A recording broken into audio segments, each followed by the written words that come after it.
Assalamualaikum warahmatullahi wabarakatuh. Alhamdulillah, alhamdulillahilladzi anzalal Qur'an fi syahri Ramadan hudan linnasi wa bayyinatin minal huda wal furqan. Allahumma salli ala sayyidina Muhammad wa ala ali sayyidina Muhammad. Pemirsa yang insyaallah bersama-sama dirahmati dan dimuliakan oleh Allah Subhanahu wa taala.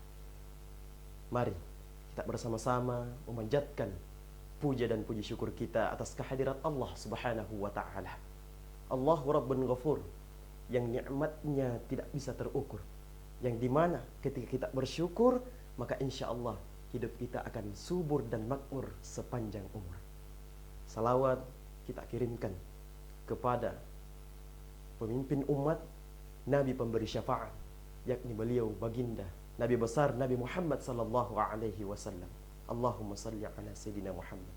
Semoga kita semua mendapatkan syafaatnya di yaumil akhir nanti.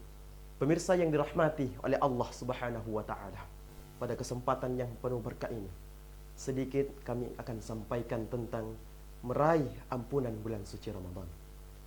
Kata orang, tidak ada gading yang tak retak, tidak ada jalan yang tak berlubang, tidak ada tangis tanpa tawa. Begitupun dengan manusia. Tidak ada manusia tanpa salah, tidak ada manusia tanpa dosa. Selama manusia itu dikatakan dengan manusia, maka manusia itu akan terus berbuat dosa dan terus akan berbuat dosa. Maka sudah sepantasnya dan selayaknya bagaimana caranya agar dosa-dosa kita diampuni oleh Allah Subhanahu wa taala. Bagaimana caranya agar kita mendapatkan ampunan dari Allah Subhanahu wa taala. Pemirsa yang insyaallah bersama-sama dirahmati dan dimuliakan oleh Allah Subhanahu wa taala. Ketika kita ingin, kita niat bagaimana caranya agar dosa-dosa kita diampuni oleh Allah Subhanahu wa taala, maka ada caranya dan teknik-teknisnya. Bagaimana caranya?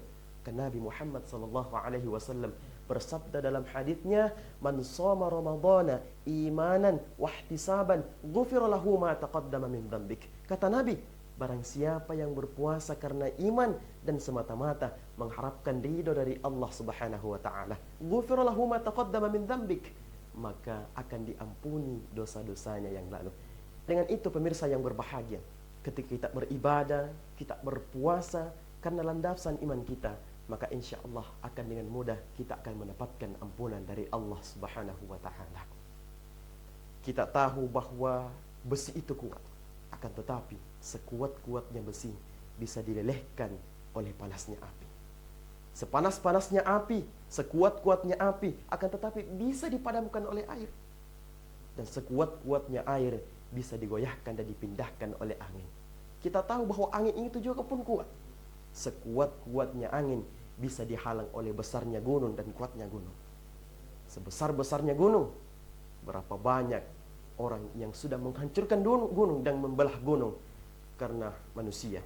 Kita tahu bahwa manusia itu pun juga kuat, akan tetapi sekuat-kuatnya manusia bisa dihancurkan oleh hawa nafsunya sendiri. Tapi sekuat-kuatnya nafsu bisa dikalahkan oleh iman manusia itu sendiri. Maka imanlah yang paling penting, imanlah yang paling kuat. Maka di dalam kitab Lum'atul I'tiqad ila Sabilir Rasyad, karangan Syekh Abdul Hamid Al-Maqdisi, beliau menjelaskan bahwa iman itu al-qaulu bil lisan wa amalun bil arkan wa aqdun bil janan.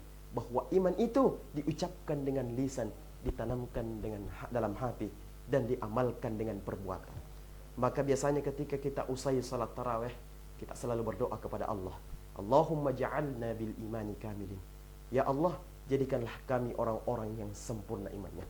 Maka ketika kita sudah sempurna imannya, sudah mantap imannya, maka insya Allah seluruh apa yang diperintahkan oleh Allah Subhanahu wa taala akan dengan mudah kita akan laksanakan, dan seluruh apa yang dilarang oleh Allah Subhanahu wa taala akan dengan mudah kita tinggalkan. Mungkin kita pernah sadar berapa banyak dosa yang kita telah perbuat, berapa banyak maksiat yang telah kita perbuat. Apakah mungkin kita akan mendapatkan ampunan dari Allah Subhanahu wa taala? Maka insya Allah selama dosa itu bukan dosa syirik, maka Allah akan senantiasa mengampuni dosa kita. Sebagaimana firman Allah Subhanahu wa taala di dalam surah An-Nisa ayat 116. Allah Subhanahu wa taala berfirman, "Innallaha la yughayyiru ayyushraka bihi wa yaghfiru ma duna dzalika liman yasha." Sesungguhnya Allah tidak akan mengampuni bagi dosa orang yang mempersekutukannya atau dosa syirik, dan Allah akan mengampuni dosa daripada selain dosa itu.